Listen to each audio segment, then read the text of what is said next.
জয় গুরু।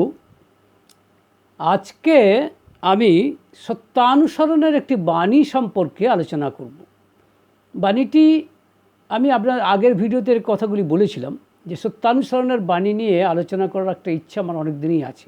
একটি বাণী নয়, অনেকগুলি বাণী। তো আজকে এরকমই প্রথম বাণী বলছি। বিশ্বাস চ্যাপ্টার লিখতে গিয়ে ঠাকুর লিখছেন যে বীরভোগ্যা বসুন্ধরা, তা ঠিক। বিশ্বাস, নির্ভরতা আর আত্মত্যাগ, এই তিনটি বীরত্বের লক্ষণ। এইটা নিয়ে আলোচনা। এখন দেখুন, ঠাকুর বলছেন এবং আমরা বলে থাকি বীরভোগ্যা বসুন্ধরা, মানে বসুন্ধরাকে উপভোগ যদি করতে চায় তাহলে বীর হতে হবে। তো এখন বীর হতে গেলে আমরা সাধারণভাবে যেটা মনে করি যে কোনো অস্ত্রশস্ত্র দরকার, বিশাল কিছু মানে খুব সাহসিকতার দরকার ইত্যাদি ইত্যাদি। তা এক ধরনের সাহসিকতা লাগে বই কি। তো এখানে এই তিনটে যদি কেউ করতে পারে তাহলেই কাফি, যথেষ্ট। কি কি? বিশ্বাস যদি করতে পারে ঈশ্বরের প্রতি, নির্ভরতা, তাকে যদি নির্ভর করতে পারে, এবং তার জন্য কিছু যদি কিছু মানে স্যাক্রিফাইস করতে পারে, আত্মত্যাগ করতে পারে, তাহলে কিন্তু সে সত্যিকারের বীর। এখন প্রথম কথাটা আলোচনা করা যাক, বিশ্বাস। এখন বিশ্বাস কথাটা কাকে বলে আমি অনেক খুঁজে দেখেছি। বিশ্বাসের আসল ডেফিনেশন বা আসল সংজ্ঞা কী হওয়া উচিত, এটা নিয়ে আমি অনেক খুঁজেছি, কিন্তু কোথাও উত্তর পাইনি। উত্তর পেয়েছি শ্রী ঠাকুর অনুকূলচন্দ্রের লেখায়। তিনি সত্যানুসরণে বলছেন যে ভাব বিরুদ্ধ ভাব দ্বারা আহত বা প্রতিহত না হয় তাই বিশ্বাস। আমি এই ভিডিওর মাধ্যমে আমি আপনাদের সবাইকে বলতে চাই, আপনারা ভেবে দেখবেন বিশ্বাসের এর চেয়ে বড় সংজ্ঞা আপনাদের জানা আছে কি না। আমার নেই অন্তত। কারণ কি বলছেন, যে ভাব মানে যে ফিলিংস বিরুদ্ধ ভাব দ্বারা, অপোজিট ফিলিংস দ্বারা, অপোজিট মানে লজিক দ্বারা আহত মানে অ্যাফেক্টেড বা প্রতিহত না হয় তাই বিশ্বাস। এখন উদাহরণ দিয়ে বোঝালে কী ব্যাপারটা দাঁড়ায়, একদম বাস্তব উদাহরণের কতগুলো বোঝাবার চেষ্টা করছি। যেরকম দেখুন, অনেকেই যারা ঠাকুর অনুকূলচন্দ্রের ভক্ত, তাদের কাছে ঠাকুর অনুকূলচন্দ্র সম্পর্কে অনেক বিরুদ্ধ ভাবের কথা অবতারণা করা হয়, অনেক বিরুদ্ধ ভাব। আর বিশেষ করে আজকাল সোশ্যাল মিডিয়ার যুগ, যে জন্য অনেক কথা শুনতে পাই ঠাকুরের সম্পর্কে বিরুদ্ধ ভাব। তাদের কাছে আমার একটি বিনীত অনুরোধ যে তারা এইসব বিরুদ্ধ ভাবগুলো যে বলছেন, গভীরভাবে তারা বিশ্লেষণ করে দেখেছেন তো। কারণ ঠাকুরের কথা আছে, উপর দেখে কোনো কিছু মন্তব্য করা ঠিক নয়। কোনো তার গভীরে না গেলে তুমি তার সম্পর্কে জানবেই বাকি আর বলবেই বাকি। কিন্তু আমাদের অসুবিধা হচ্ছে আমরা বলার ব্যাপারে খুব এক্সপার্ট, এবং মনে করি না ঠিক আছে, এবং সত্যি কথা বলতে গেলে খারাপ কথাগুলো খুব বিশ্বাস করতে চাই, আর ভালো কথা বিশ্বাস করতে চাই না। একটা বাস্তব উদাহরণ আপনাদের দিচ্ছি। যেরকম আমার নিজে দেখেছি, আমার পাশের বাড়ি একজন জয়েন্ট এন্ট্রান্সে খুব ভালো ফল করেছে। তো আমি আরেকজনকে বলেছিলাম, প্রতিবেশীকে, যে ও জানো জয়েন্ট এন্ট্রান্সে এরকম র্যাঙ্ক করেছে। ও সঙ্গে সঙ্গে বলো, যা বাজে কথা, বিশ্বাস করলো না, কিন্তু সত্যি কথা। আবার অন্য একটা ক্ষেত্রে একজন বেশ কিছুদিন পরে তাকে একজন বলছে, জানো তো নাকি, আরে ওই বাড়ির ওই পার্টিকুলার কোনো সম্ভবত কোনো মেয়ের কথা বলছে, সে নাকি কারোর সাথে চলে গেছে। ও আমি জানতাম তো, ও আমি আগেই জানতাম। শিওর এত এগুলো কি মানা হয়? এ বিষয়ে কিন্তু তিনি কোনো কোনো কোনো তদন্ত করলেন না, কোনো নিজে দেখাশোনা করলেন না, পড়লেন না, জানলেন না, কিন্তু বিশ্বাস করে নিলেন। এই জন্য বলছি, কিন্তু ভালো জিনিসটা বিশ্বাস করতে পারছি না। তাই বিরুদ্ধ ভাব এত যে চলছে, তার কারণ আমাদের মানসিকতা, আমরা এটাকে অ্যাকসেপ্ট করতে চাই। এখন ঠাকুর সম্পর্কে যেমন বিরুদ্ধ ধারণা আছে, অনেক কথা বলছি, ঠাকুরের একাধিক বিবাহ, ঠাকুর ইষ্টভীতি নিয়ে কি একটা ব্যবসা পরিচালনা করেছেন, এছাড়াও ঠাকুরের আরও কত কী কথা এরকম বলা হচ্ছে। তো এবার আমার বিশ্বাসে যদি খামতি পড়ে যায়, কেউ যদি বলে তোমার ঠাকুরকে ধরা ঠিক হয়নি, তার কারণ তোমার ঠাকুর ইষ্টভীতির নামে ব্যবসা করছে ইত্যাদি ইত্যাদি, বা একাধিক বিবাহ করেছে ইত্যাদি ইত্যাদি।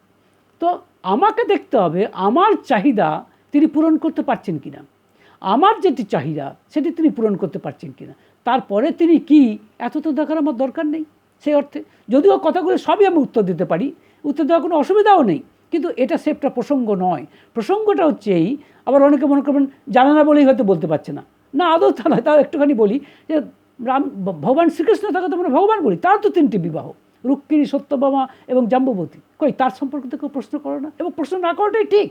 কারণ তিনি যোগ্য পুরুষ, তাই তিনি বিবাহ করেছেন। অযোগ্য পুরুষের একটা বিবাহ করার অধিকার নেই।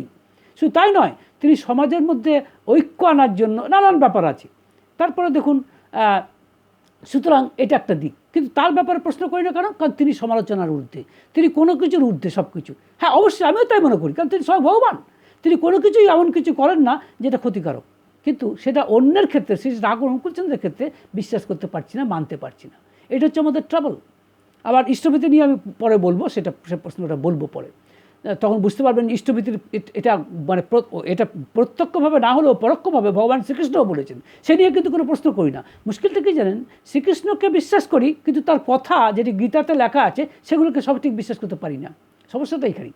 অবশ্য আমি একথা বলছি না যে ঠাকুর অনুকূলচন্দ্রকে আমি পুরোপুরি বিশ্বাস করতে পারি, তাহলে তো হয়ে গেছিলো, তাহলে তো আমি তো ঈশ্বরই হয়ে যেতাম, ঈশ্বর লাভ কবে হয়ে যেত। পারি না, আমাদের বিশ্বাসের মধ্যে খামতি আছে, সেটা ঠিক, কিন্তু বিশ্বাসের যে যে ডেফিনেশন বা সংজ্ঞাটা ঠাকুর দিলেন, এর চেয়ে বেস্ট ব্যাখ্যা আমার আর জানা নেই। তো যে ভাব বিরুদ্ধ ভাব দ্বারা প্রতিহত বা আহত না হয়, সেটাই বিশ্বাস, এটাই বলতে। আর ঠাকুর বলছেন গভীর বিশ্বাসে সবই হতে পারে, এভরিথিং ইজ পসিবল। এখন মুশকিল হচ্ছে আমরা বিশ্বাস করতে পারি না, তার মধ্যে আবার আমাদের লেখাপড়াটা আর একটা ঘটনা যেটা বিশ্বাস করতে পারি না, জানেন তো। কারণ এমনকি বিবেকানন্দের ক্ষেত্রে এত বড় ভক্ত তিনি, অথচ রামকৃষ্ণদেব যখন ক্যান্সারে ভুগছেন, একবার শেষ অবস্থা, তখন ভাবছেন মনে মনে, এখন যদি রামকৃষ্ণদেব বলেন যে তিনিই রাম তিনিই কৃষ্ণ, তাহলে বিশ্বাস করতে পারি। আর ঠিক তখনই তাকে ভক্তের মনে প্রত্যয় এনে দেওয়ার জন্য, বিশ্বাস এনে দেওয়ার জন্য, কনভিকশন এনে দেওয়ার জন্য রামকৃষ্ণদেব বলে উঠলেন যে এই দেহের সেই রাম সেই কৃষ্ণ, এই দেহে একসাথে রাম ও কৃষ্ণ, তবে তোর বেদান্তের দিক থেকে নয়, বলতে হয়েছিল। তখন বিবেকানন্দ লজ্জা পেলেন, সেটা অন্য কথা। আবার দেখুন, পাশাপাশি তামসিক ভক্ত গিরিশ ঘোষ, তার কিন্তু বিশ্বাসের সাংঘাতিক মানে মানে কী বলবো, দৃঢ়তা। কারণ একদিন যখন গিরিশ ঘোষ তামসিক ভক্ত, তার তো অনেক দোষ আছে, তিনি তো সেই অর্থে বলা যায় মদ্যপায়ী, তিনি তার চরিত্র সঠিক ছিল না, নানা রকম অসুবিধা ছিল, কিন্তু রামকৃষ্ণদেবের প্রতি তার গভীর বিশ্বাস, এবং তিনি যে কারণে রামকৃষ্ণদেবকে যখন জিজ্ঞেস করছেন আমার হবে ঠাকুর, রামকৃষ্ণ বলছেন তোমার হবে না তো কার হবে গো, তোমার যে 16 আনার জায়গায় 18 আনা বিশ্বাস, এই যে বিশ্বাস, এই ব্যাপারটা, তাহলে বিশ্বাস এটা বিরাট বিরাট একটা বলতে পারেন অ্যাসেট বা বিশাল সম্পদ। যে মানুষ দেখবেন ঈশ্বর ভক্ত, তাদের বিশ্বাসটা খানিকটা সহজাত, সামথিং মানে ইনস্টিংটিভ, আমার বারবার মনে হয়, সামথিং ইনবর্ন। তো যাই হোক, বিশ্বাসের মধ্যে এই বস্তুটা যদি না থাকে তাহলে খুব সমস্যা। কিন্তু এখন আমি এই কথা বলছি না যে যাকে তাকে বিশ্বাস করতে হবে না, কারণ আজকালকার দিনে তথাকথিত ভগবান জন্মেছেন অনেকেই, জানেন তো, মানে নিজেকে ভগবান দাবি করেন এবং ধর্মের মধ্যে চমক নিয়ে আসেন। এটা হয় না। ধর্মের যে সনাতনী ধারা, যে শাশ্বত সনাতনী ধারা, তা কোনোদিন পরিবর্তনশীল নয়, তা ছিল, আছে এবং থাকবে একই রকম।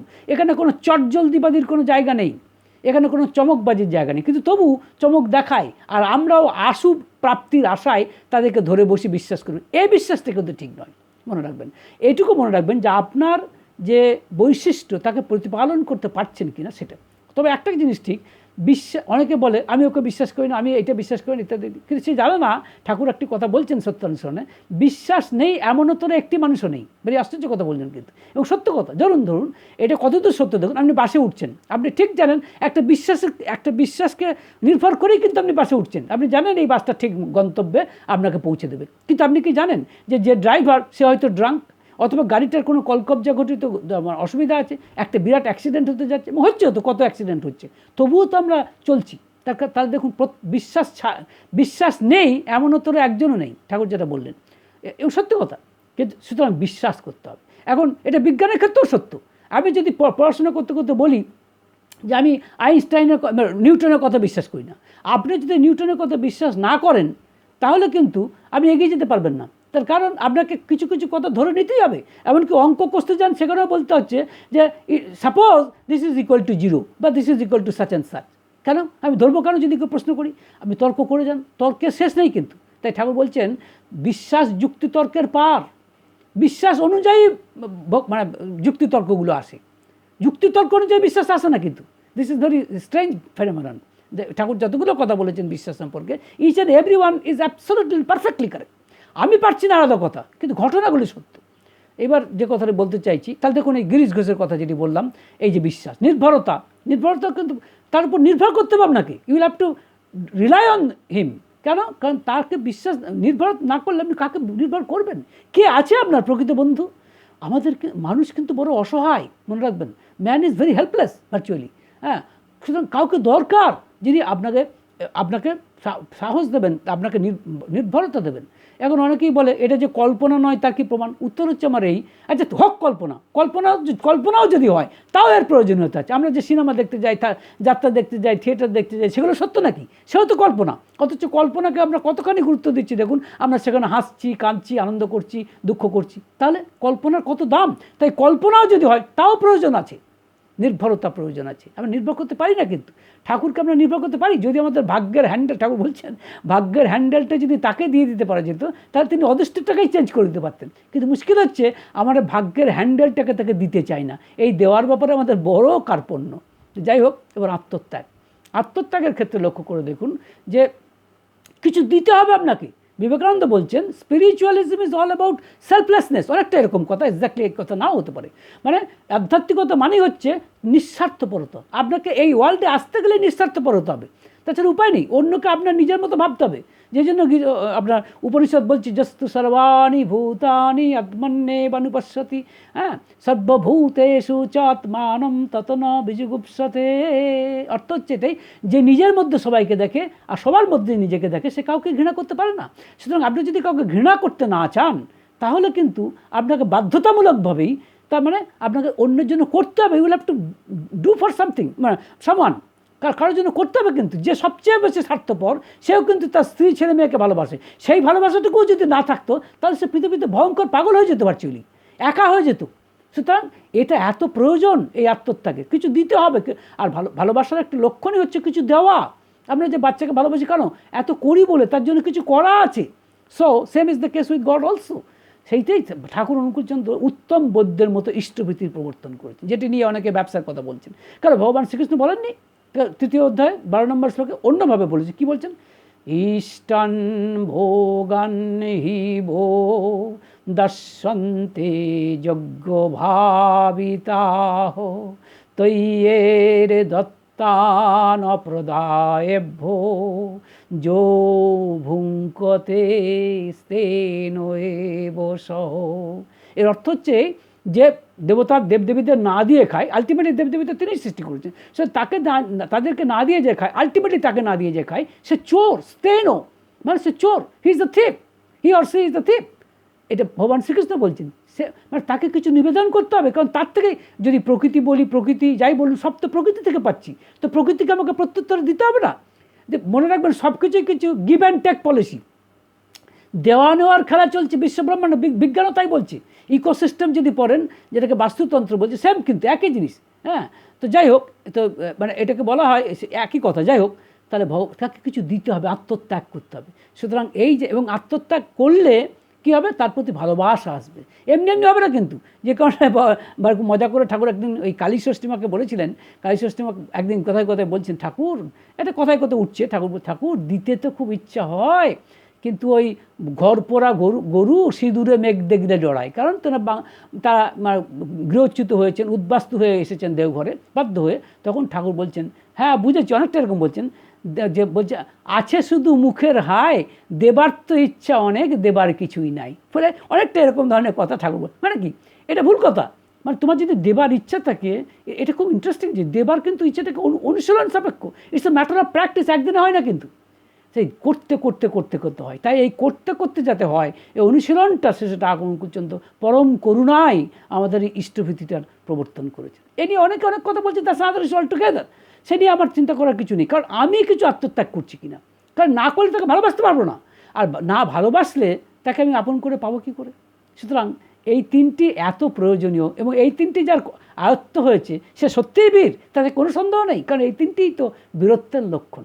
আপনারা এটা নিয়ে ভেবে দেখবেন, চিন্তা করে দেখবেন, এবং দেখবেন আরও অনেক অনেক পয়েন্ট কিন্তু আপনারা পেয়ে যাবেন। এই পয়েন্টগুলির মধ্যে আপনারা কিন্তু পেয়ে যাবেন। তর্ক যুক্তি করে কিন্তু ঈশ্বরকে পাবেন। একটা সময়ের পরে তর্ক যুক্তি শেষ হয়ে যায়, তখন কিন্তু আর পারা যায় না বলেই ভগবান শ্রীকৃষ্ণ পর্যন্ত এই ভক্তি যোগের কথা বলছেন। হ্যাঁ, কারণ জ্ঞান যোগে কিন্তু এত সহজ নয়। জ্ঞান যোগ হচ্ছে যুক্তিতর্কের পথ। যুক্তিতর্কে কিন্তু ঈশ্বরকে পাওয়া এত সহজ নয়। যে ভগবান শ্রীকৃষ্ণ বলছেন, ক্লেশোধিকতরস তেষাম অব্যক্তা শক্ত চেতসাম অব্যক্ত তাহি গতির দুঃখম দেহবৎ ভীর ব্যাপতে। মানে এটা খুব কষ্টকর কাজ, তাই তিনি ভক্তিযোগের কথা বলছেন। ভক্তিযোগে এই দীক্ষাটা হচ্ছে ভক্তিযোগের অন্তর্গত। তাই দীক্ষা তার সেই সদ্নাম নিয়ে তার সঙ্গে যুক্ত হলে এবং এগুলো তার প্রতি বিশ্বাস থাকলে, তার প্রতি নির্ভরতা থাকলে এবং তার প্রতি তাকে কিছু দেওয়া, আত্মত্যাগ, উইদাউট এনি রিটার্ন, কোনো কিছু পাওয়ার বিনিময়ে নয়, তাহলে কিন্তু ধীরে ধীরে তার সঙ্গে আমার সম্পর্ক গঠিত হয়, যুক্ত হই। আর যুক্ত হলে তাকে পাওয়াটা সহজ হয়। তাকে পাওয়া মানে এই নয় যে তার দর্শন করা, তাকে পাওয়া মানে এই তার চরিত্রকে, তার গুণাবলীকে তা আমার নিজের চরিত্রায়িত করা। এরকমটাই আমার মনে হয়েছে। ভালো থাকবেন। জয় গুরু।